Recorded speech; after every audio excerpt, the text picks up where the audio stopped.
Magluluto tayo ng lunch. Nilagang baboy.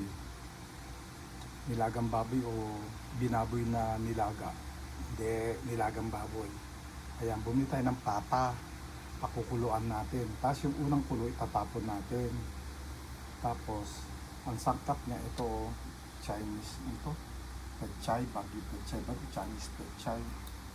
Bawang, sibuyas, tsaka patatas, tsaka paminta, tsaka kunting-kunting luya lang paalis ng lansa, tsaka asin. Ano? Asin at tsaka paminta, sapat na. Yung pata, yung karne, nilagay natin. So nilagay na natin yung sibuyas sa bawang. So, tapos lagyan din natin ng patatas.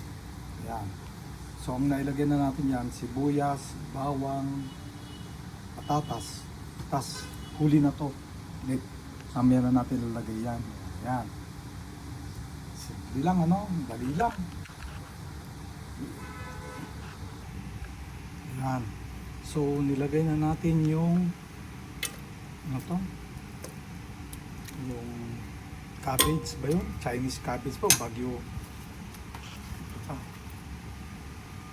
Palagay natin. Ayan.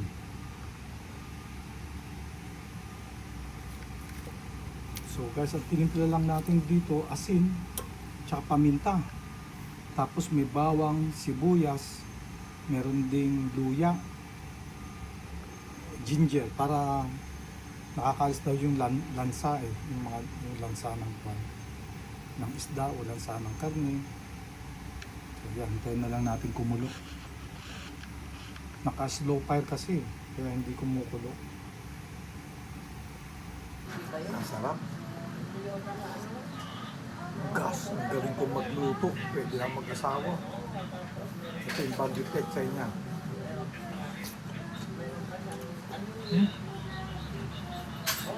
Sumama yung paminta.